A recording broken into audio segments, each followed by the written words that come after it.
This is the Fantasy Football Fellowship Podcast, the show that unpacks fantasy, faith, and life. I'm Bryce Johnson with Harrison Zuckerberg, and we are your fantasy coaches here to encourage you and help you win while finding meaning and purpose throughout the fantasy season. We won't always be right, but we hope we'll be convincing as we provide fantasy advice and biblical encouragement. I'm coming to you from the Unpacking It Ministry studio in Charlotte, North Carolina. I encourage you to check out fantasyfootballfellowship.com. Become a member today and get access to all of our great content, which includes our weekly breakout. Here on the show, we do the breakout. We take a fantasy concept, we relate it to the Bible and life. And so you can read the content, and we kind of have extra content that goes along with it. But here on this show, we'll jump into that topic in just a moment as we talk about trades and an unwillingness to make certain trades. And why is that? So we're going to get to the bottom of that and how that relates to life and faith. Also on the show today, we'll do some fantasy shenanigans. A lot of crazy stuff going on, especially some interesting teams. Like, what do we make of the Bengals? And then, what in the world happened to the Dolphins back-to-back weeks? What's happening? And then we'll also do a little piece or panic on a few individual players that are struggling as well, or are coming off a rough game. And then, as always, we'll do Is He Legit? As we take a look at some of the players that had a big performance. Do we go get them on the waiver wire? What about some of these injury concerns? The backups. Who do we go get? I got two guys in mind today that I will be targeting, and I hope my league mates aren't watching this today. But we'll share who those two guys are, and Harrison will have a few players to target as well. Well, let's jump right in to this week's breakout topic, fantasy concept relating to life in the Bible. And so week 4 wrapped up. We're heading into week 5 in the fantasy season, and now is the time to start making some trades. I just got a text message right before the show started. He's offering me Rashad White and Cortland Sutton for Nico Collins. My boy, Nico Collins, coming off a huge monster performance. You think I'm trading Nico Collins? You bet. No way. I was in on him before the season. I was in on him last season, actually, and I targeted him 3 of 5 leagues. So I'm hanging on to him. I don't want to trade him. But the thing is, my team is 1-3 in that league. Nick Chubb went down. Mike Williams went down. So I've had some injury concerns. So I'm trying to bounce back, coming off a win. So do I make the trade or do I hang on to Nico Collins? Because here's what happens for all of us. We want to make trades. We want our team to get better. But what do we really want? We want someone else's best players, and we want to hang on to our best players. We show an unwillingness to sacrifice certain players on our roster. We hold on to them. And obviously other teams, other managers in our league want that player. If we think that they're going to give up their guy, we got to be willing to give up a guy. And so this prevents trades from happening. And so in order to make a legitimate trade, we've got to be willing to give something up. And if a deal doesn't cost us something, it's probably not that great of a trade, because that's what's required in order to pull off, a deal that is going to actually help our team get better. We have to be willing to, let go of that third receiver if we're desperate for a second running back. If we really need that second running back, and that's going to improve our team, then we have to be willing to let go of that third player or that third wide receiver that maybe a flex guy or on the bench, but we love that guy. We drafted that guy, or we picked him up off the waiver wire, and we just sort of have a connection. We're like, no, I want to hang on to that guy. I'll trade you, any of these players, but I want to hang on to this guy. And that's what happens in trades. And so who is that player for you this year? Who are you unwilling to part with? And if you really want to make trades, are you willing to get to that point of letting go of a player in order to improve? All right, so here's the story in our own lives. What are we holding on to? What are we clinging to? And what trades are we unwilling to make because we're hanging on to something? Are we hanging on to something from our past? Are we hanging on to sin? Are we hanging on to the wrong mindsets in life? Jesus came to earth, died on the cross, rose again, and has offered us an unbelievable trade. It's completely lopsided in our favor. He takes on, he already took on, he took on the sin of the world. He went to the cross on our behalf and offers us salvation, grace, forgiveness, eternal life, his love. It's all available to us. And it is a free gift. We don't actually, we by faith. Romans 10:9 says, if you openly declare that Jesus is Lord and believe in your heart that God raised him from the dead, you will be saved.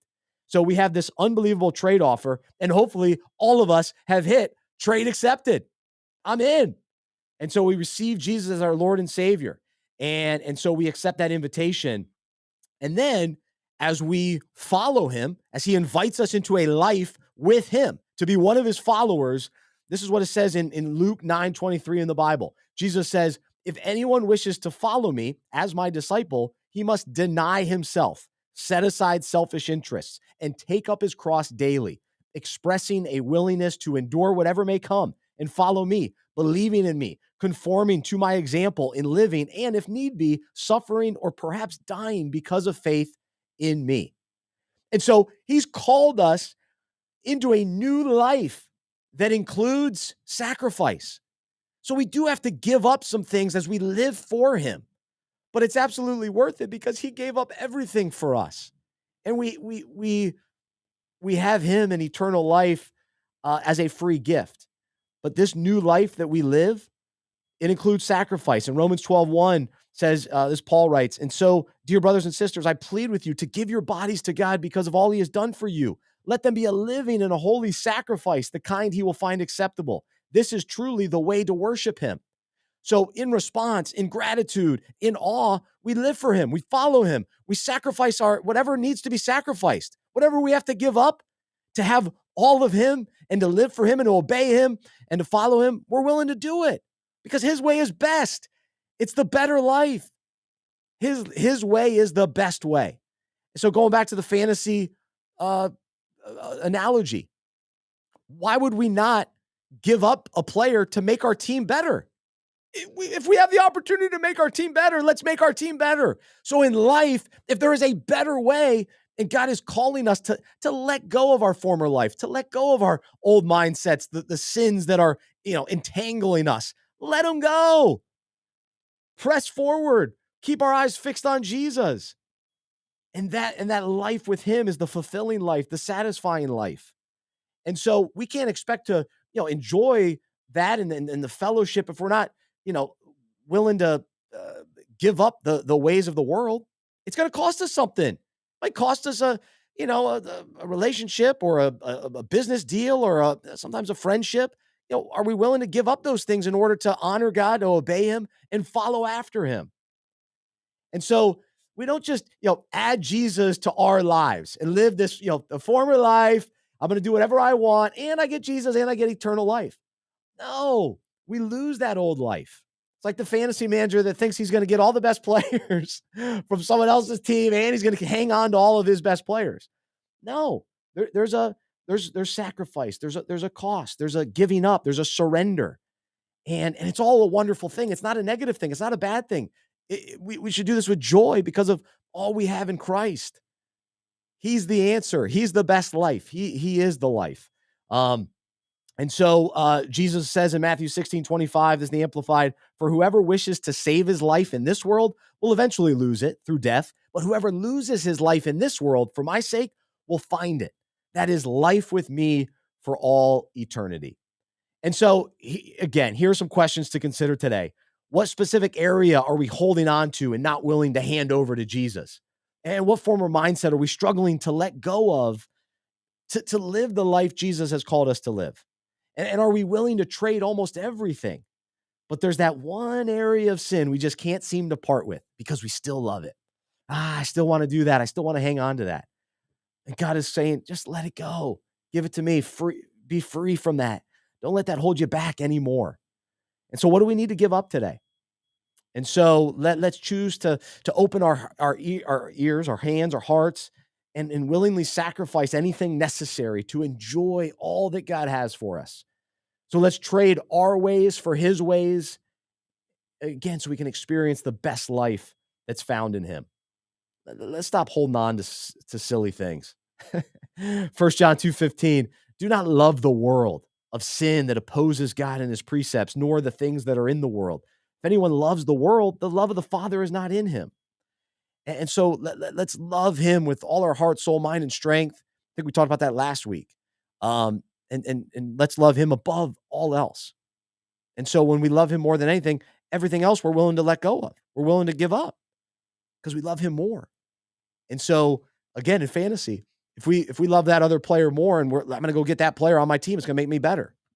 That's kind of the, similar mentality. I want God. I want all that he has, and I'm going to let go of whatever's necessary. So that's this week's fantasy breakout topic. Let's make the trade. Let's give it up. So what fantasy trades are you considering this week? That's the encouragement. Make some trades, make some moves, be willing to give up who's necessary to get deals done. Improve your overall team. So let's say hello to Harrison Zuckerberg. Harrison, what trades are you considering this week? The biggest trades that I'm considering this week are selling guys who I think have outperformed what they're going to do for the rest of the season, and then buying guys who I think have been really disappointing, but have showed a little bit of promise. So the first guy that I think you should probably trade away if you have him on your roster is Puka Nakua, which might be kind of controversial because he has been incredible so far this season Game-winning for the touchdown. Rams. Exactly. An amazing game this week. But Cooper Kupp is coming back, and we know what that connection looks like between Matthew Stafford and Cooper Kupp. And a lot of this production that Puka Nacua has been having over these last few games has really been inflated because Matthew Stafford is thrown 166 pass attempts in these 4 games, which is by far leading the NFL. If you're throwing the ball 45 times a game, then obviously the number one wide receiver is going to be getting 10 or 12 targets in that offense. I expect that the Rams offense kind of dials it back a little bit more, settles into what they're used to doing once Kupp comes back. He's going to be that number one target. I still think Puka is going to be good, but I think it would be right to trade him away to someone in your league who'd maybe value him as a number one wide receiver still, when in reality, he's probably going to be, a number 2 flex guy for the rest of the year. I'm in agreement. Other than, is Cooper Kupp actually coming back? I guess I gotta see it to believe it to a certain extent. Again, like we talked about a few weeks ago, I just don't trust the Rams. So I'm willing to trade. I'm willing to trade anybody if you've got somebody on your roster, because I was actually surprised that they won this week, but yeah, I'm with you on that. So you're from the notes, you're saying trade away Jaylen Warren. I'm saying trade for Jaylen Warren. No, I was saying trade away Jalen Waddle. Oh, Jalen Waddle. I'm sorry, I read that wrong. So you're saying trade away. I'm going to agree with you on that. So trade away Jalen Waddle, and I'm going to say trade for Jaylen Warren. So Pittsburgh Steelers, kind of a struggling team. We'll talk more about them. But I like the rise of Jaylen Warren. We're seeing it a little bit at a time. More involved in the passing game. Other guys around him are struggling. He's emerging as the guy that you want. So I've got him on a couple teams. I'm open to even having him on one or two more. So that's somebody that I'm targeting. And then also, this is I'm torn on this, but I'm gonna go with it. Trade for Trevor Lawrence. He's gonna get it going. Jacksonville will eventually figure it out. Remember last year, they were better the second half of the season than they were the first half of the season, partly because Peterson was new. But I think that'll be a similar thing once they start playing more of their AFC South teams, and I think Trevor Lawrence will get it going. So what about Calvin Ridley? Would you trade for him, or trade away Calvin I would Ridley? probably trade away Calvin Ridley, just because even though I think the Jacksonville Jaguars are going to be better, his targets and the routes that he's running in this offense is really concerning. I mean, he is not being used at all anymore as the number one guy. It is really Christian Kirk. And then the number 2 guy is really Evan Ingram at tight end. Calvin Ridley has pretty much just been the deep play, take a shot down the field type of guy in this offense so far. So if he connects on one of those, then great. He's getting a 50-yard touchdown. But if he doesn't, you're getting a really poor fantasy performance from him. So he is one guy that I would trade away. And then another guy who I would trade for opposite reasons is Romeo Dubs on the Green Bay Packers, because I think I've always said that he's the number one target in this offense, but he is now getting the workload of the number one target, even with Christian Watson coming back. We were wondering, Christian Watson and Aaron Jones comes back in the offense, how's he going to perform? Well, he has now been one of the leading target getters across the entire NFL, despite those guys coming back. A lot like Christian Kirk has been in Jacksonville. He's the slot guy. He's the go-to PPR guy for you. And I think the other weapons are more just big play guys. So Romeo Dubs is someone who probably a lot of people view as a bench wide receiver, who I think could be a solid wide receiver too. Definitely a flex going forward that you should go get. Romeo Dobbs, our favorite. Is it Dobbs or Doobs or Dobby Doobie Dobby Doobity? Romeo Dobbs. I'm in on him as well. The Packers are still that interesting team for me. I still can't figure them out. I'll confess in a little bit about one of those players that I'm absolutely giving up on. But yeah, Romeo Dobbs is all right with me. All right, let's cover just kind of we'll run across the league a little bit, and we'll jump into a little fantasy shenanigans. Fantasy shenanigans. All right, we got to begin with the Cincinnati Bengals. What is going on with them? What do we make of the Bengals? Do we trade away Joe Burrow? Jamar Chase says he's open. We know he's open. He's always open. Will they turn this around? Now T. Higgins is going to have to play through an injury. You know that I was out on Joe Mixon. He's not lighting it up by any means. Tyler Boyd's actually been somewhat reliable, but it's just sort of an interesting team. So where do you come out on sort of the future of the Bengals? Are you buying or selling? Where do you stand? Yeah, it's really interesting because we look at the Bengals and obviously they have all these incredible weapons and they have Joe Burrow. And we've been saying the same exact thing for the last 3 years, which is that it's really hard to play offense if you can't block. If the quarterback doesn't have any time in the pocket or the lanes aren't opening up for the running back, which is the case for the Cincinnati Bengals, it doesn't matter how open Jamar Chase is if you can't throw the ball to him. So it's kind of an interesting situation because this is something that they change scheme wise, where they try to implement some different blocking schemes going forward, or is just the offensive line is not good enough to compete with the pass rushers that they're playing against. I don't know. I would still hold on the Cincinnati Bengals. I don't think I would trade for Bengals necessarily and take that risk, but I don't think I would trade them away as well. I think there's still a lot of value in this offense. There's a lot of talent. I think they're going to figure it out and they will still end up being a playoff team or a wild card team by the end of the season. I just don't know if we're going to get that, earth-breaking, 50-point game, 45-point game, 6-touchdown performance from Joe Burrow that we've been used to seeing over the last couple of years. You want to hear some shenanigans? I started Joe Burrow. He scored about 3 points. I went up against Josh Allen, who scored 45 or whatever. I still won, baby. Nico Collins. Let's go. He's carrying me. So I don't know what to make of the Bengals. I'm nervous. I'm very nervous with Burrow, and I could see this continue to unravel. That AFC North is so wide open and bizarre, and now all of a sudden Deshaun Watson's banged up, and the Ravens look pretty good this week, but they're Mark Andrews is now alive again. What does that look like for the wide receiver? So yeah, I'm confused by the Bengals. Another team with some shenanigans, the New Orleans Saints. So they get Alvin Kamara back, Kamara, and he all he does is catch little dump offs all day long. So huge fantasy day from just PPR standpoint. But why did the Saints start Derek Carr? Why not play Jameis? He's one of the better backups in the league. He's going up against his former team. I didn't understand that one. That was a big whiff from my vantage point. So Kendre Miller, now you kind of gotta do you keep him on your bench or do you drop him? He wasn't real involved. Chris Olave, who we love. I know I started him. They're not getting the ball down the field to him. So if Kamara's back, they're going to dump it off to him. What does that mean for the volume for Chris Olave? That's concerning. What do you make of this?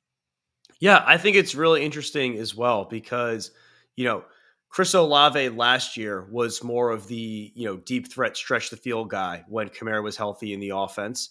And then this year, to start the season, Kamara's out, and we see Chris Olave become much more of a PPR threat because he's getting the short and intermediate stuff. But now that all goes back to Kamara, was just kind of a one game plan thing. Carr's kind of injured. We're going to limit him, kind of have him make easy throws. Or is this how the offense wants to look for the rest of the season?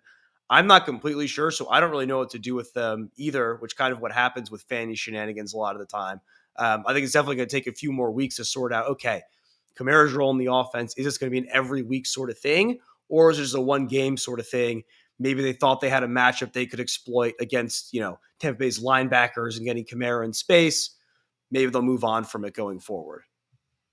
All right, last team to talk about, the Miami Dolphins. The big shootout. They scored 70 points, and then you expected a big shootout with the Bills, and Tua was fine. Tua had a nice day. But your boy Jalen Waddle, not so much. Tyreek Hill didn't have a big game. Still, his floor is still nice. Devon Achane, let's go. Back-to-back big weeks. But Raheem Mostert disappeared. Not as productive compared to last week when he had a few touchdowns. So what do we expect from the Dolphins? I mean, my thought was you traded Mozart, wonderful painter, Raheem Mostert last week. I even was willing to trade Achane, and I'm still putting him on the block if I can get a good deal. But if I keep him, I'm fine. Waddle and Hill, I think they'll have up and down games, and that's why I've never been willing to take Hill in the first round, because he'll have unbelievable weeks, and then it's just sort of not as involved, not as steady. And then Waddle with the injury concerns, I'm out on him. But what about you? The shenanigans with the Dolphins? Yeah, I mean, I'm happy about it either way because I have Waddle in some leagues and I have Achane in some leagues as well. So seeing Achane really step up and become the guy this week, he played about 60% of the snaps. Mostert played about 30%, which huge disparity there compared to the week before. So it was nice to see Achane is getting the look as the RB1 in that offense. It's not as much of a timeshare as we may have thought going into the week. But yeah, it's concerning what we see from Tyreek. It's concerning what we see from Waddle. Waddle's only getting about 5 targets a game, which he's more just a complementary piece in the offense at this point rather than being a focal point. And that's something that's not super surprising to me, especially when you look at Mike McDaniel's background in San Francisco.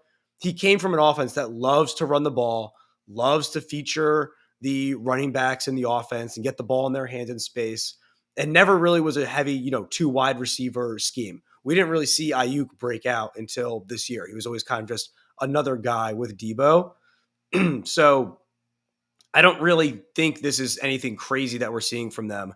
I think this is going to be a very run game, running back heavy offense moving forward. And if Achane is somehow still on waivers, go get him. If he's on your team, start him. Maybe even trade for him if someone in your league is not valuing him as an RB2, because he should be locked in as the RB2 in your lineup every single week.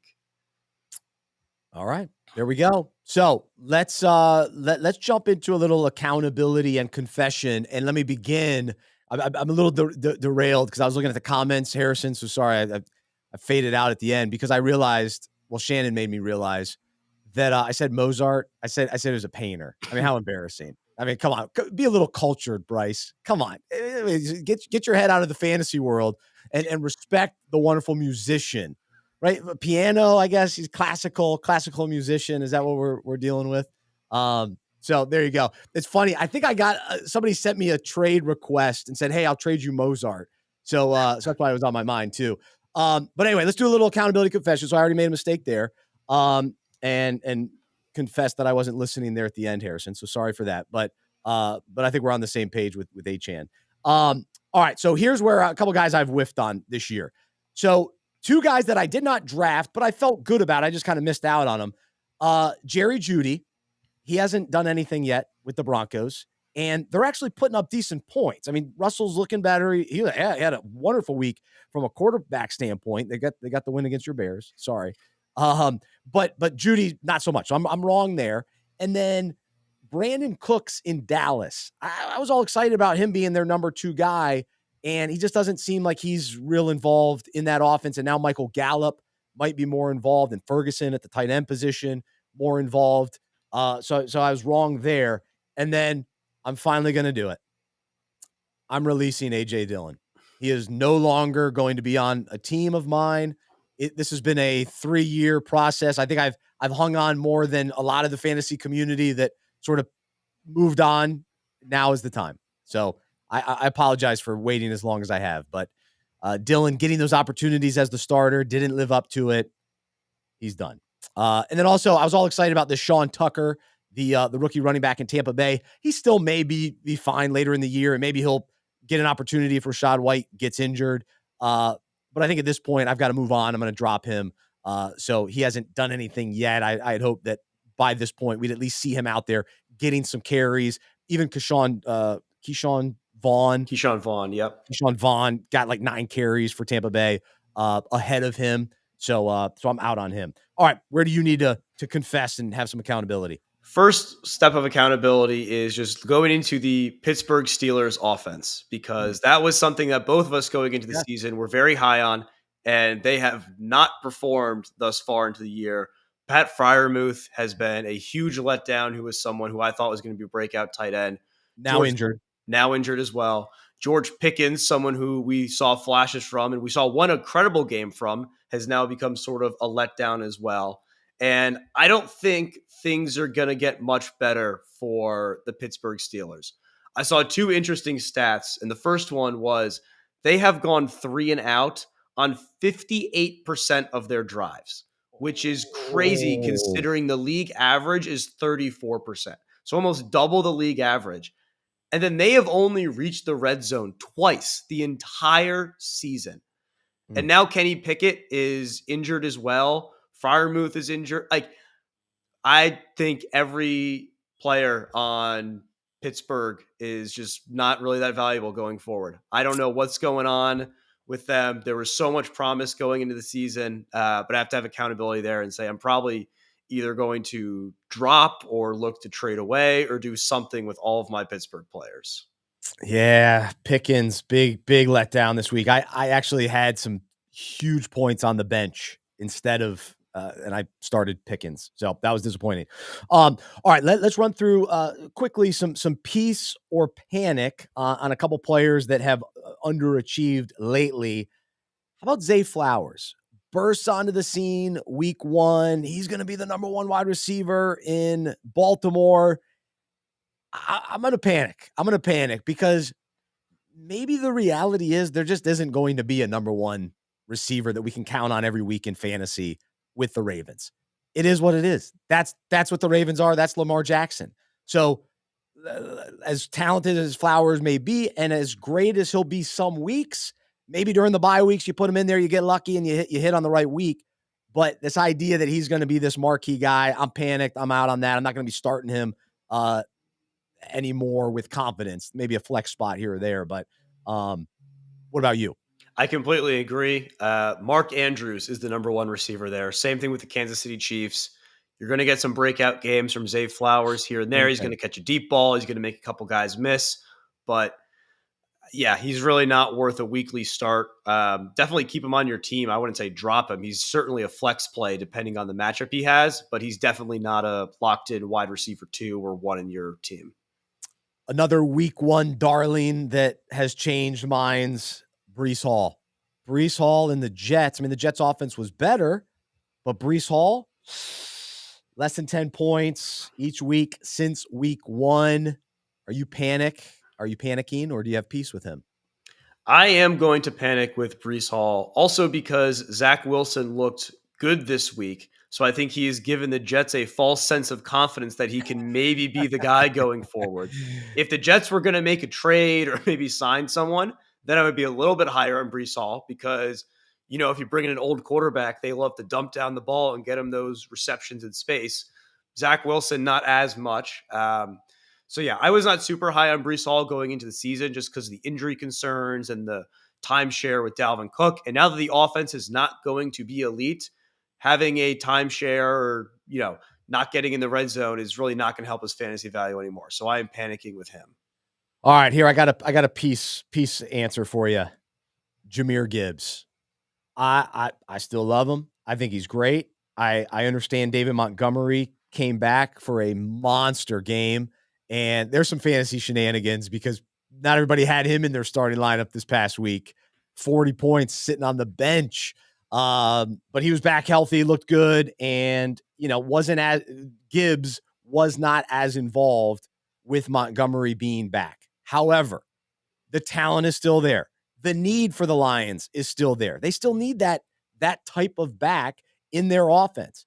Last year, we saw it with Jamal Williams and DeAndre Swift. We're seeing the exact same thing. And so Swift was great for fantasy purposes when he was healthy. Gibbs will be that guy as well. He hasn't had the big breakout game, so I can confess I thought it would happen earlier, but I'm still on the bandwagon. I'm still in on Gibbs. He's running back 26 right now, which, we drafted him much higher than that for sure, but it's not like he's been a total bust. And thankfully he's not injured. So that's positive as well. But anything to add with Gibbs? Yeah, I think it's peace for Gibbs because I think he's going to still be good. He will be an RB2. If you were expecting him to be the RB1 in your lineup and you took him like really early in the second round, then I would be panicking because I just don't think he's ever going to fully grasp the lead running back role in that offense. I mean, we saw 7 carries week 1, 7 carries week 2. Then Montgomery goes down, he gets 17 carries, but then back to 8 this next week when Montgomery comes back. It's pretty clear that they want Montgomery to be the lead workhorse there and Gibbs more to be the change of pace guy, which can still be valuable. But if he's not getting touchdowns and he's not getting consistent carries, I don't think he's an RB1 type. I think it's interesting too with Jamison Williams coming back this week now. Does that eat into any of Gibbs's work as well? Now there's another target in the passing game. So it'll be interesting to see how that sort of plays out. Now there's an extra weapon in the offense going forward. Yeah, they got a lot of guys there. I mean, the Lions are a legit team, and I like having whoever you got. If you got Lions players, feel good about that. I'm hoping they can get down in a game so they can do some dump offs to Gibbs. But they've been winning games. They're playing well. Other than that weird Seattle game that they lost. All right, let's wrap up the show with some waiver wire talk, some injury talk. Not a major injury week, but we've seen it every week. There's injuries here and there. What's with the hips? We got some hip issues. We have a lot of hip flexors and sore hips, and I don't know. It's a funny thing. So we asked the question, is he legit?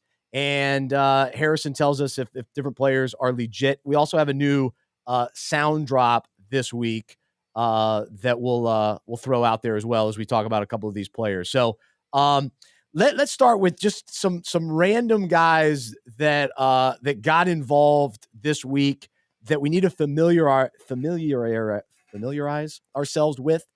Some running backs, receivers. So let's run through this. With the Dolphins, Tyreek Hill, not so much. Jalen Waddle, not so much. Braxton Berrios. Come on, seriously, who is that? Do we go get Berrios? What do you think? All right. What about Devin Tompkins? Come on, seriously, who is that? What about Hunter Lupke? Come on, seriously, who is that? And then down in Arizona, you've got Amari Demercado. Come on, seriously, who is that? And then in Tennessee, we've got Nick Westbrook Akini. Come on, seriously, who is that? All right, we kind of know who that is. So there you go. There's some random guys that scored fantasy points, maybe got in the end zone, or because of injuries, now we gotta know about.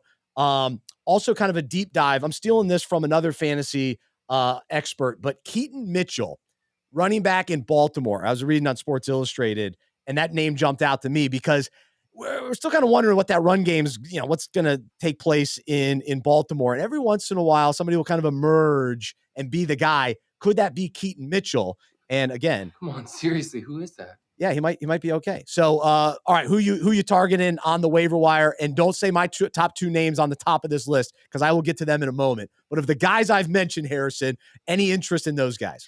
The last guy that you mentioned, Keaton Mitchell, I'm interested in because he was a super talented running back in college. He's a rookie this year. And he ran a 4.3 at the 40-yard dash at the combine.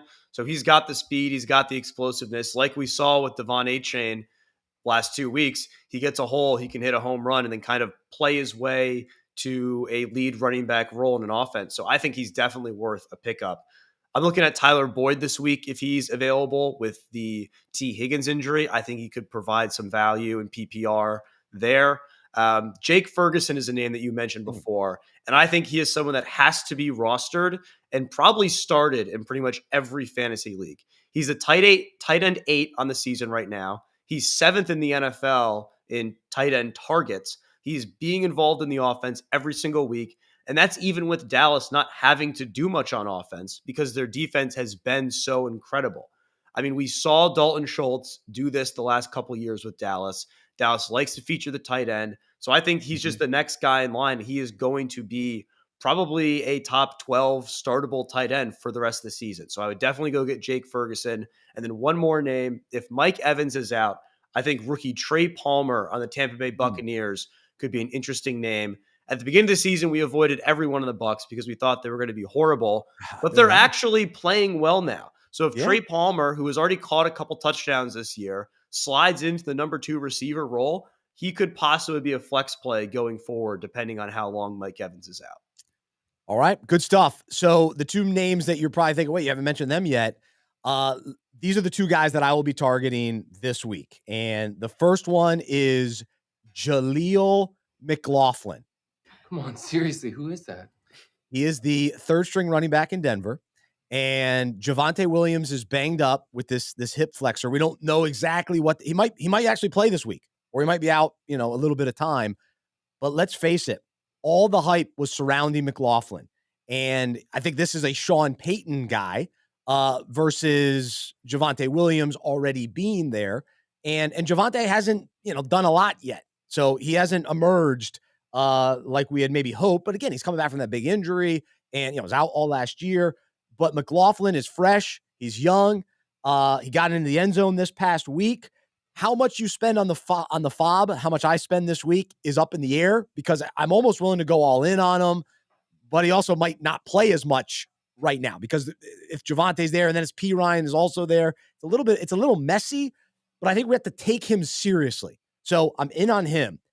And then we have to go to the Arizona Cardinals, another team that I totally avoided. I mean, completely avoided, did not even consider, but Michael Wilson. Oh, boy. Come on, seriously, who is that? Oh, yeah. He's the wide receiver in Arizona. He might be the wide receiver in Arizona. This offense is not bad. They are legit. Go get Michael Wilson. Have at it, Harrison. I know you want him. I am definitely in on Michael Wilson. He was a great player in college at Stanford. The only issue was he never played because he was always injured, but then he showed out at the combine, showed out pro days, high draft pick. He definitely has the talent to be a legit wide receiver in the NFL. So I would say go get Michael Wilson. And then Jaleel McLaughlin led the NFL. Not McLaughlin. McLaughlin. We're struggling again. We'll give it to you. We'll give it to you. Okay. With Jaleel McLaughlin, he led the NFL in preseason touchdowns. So maybe that will translate to the regular season. Who knows? But we probably should have seen this coming. Yep. I know. It's always hard to know with the preseason because I've been duped by a couple guys. But maybe this is a legit situation. So I'm willing to kind of swing for him. We'll figure out how to say his last name and then we'll be good to go. We struggle. We have a tough time. Some of these names that may get clear for us. Braxton Berrios is a fun name. Same with Nick Westbrook-Akini. So those are fun. I'm not sure I target any of those other guys. Ronnie Rivers is somewhat interesting for me. But like I said earlier, I'm out on the Rams. I don't trust the Rams, so I can't put myself behind them. So there you go. Hopefully that helps as you head into the waiver wire the next couple of days. And Shannon says blame Harrison's Brooklyn accent. All right, it's fair. He's got a little bit of that. He's got the Northeast accent going on. It's part of the deal. But hey, great stuff, Harrison. Good work out of you. Thanks everybody for listening. Thanks to people jumping on the chat. Always fun. And thanks to Mark Wahlberg today. Come on, seriously, who is that? Yeah, that's fun. That's good stuff. All right, we'll talk to you next week, Lord willing. Have a wonderful rest of your week. I'm Bryce. I'm a fantasy manager who follows Jesus, I believe in the good news that he died on the cross for my sin. He was resurrected, and through faith, I've been saved by his grace. I hope that is true for you as well. And I hope you'll join me as we live life as fantasy managers and sports fans who follow Jesus together. We'll talk to you next time, right here on the Fantasy Football Fellowship Podcast.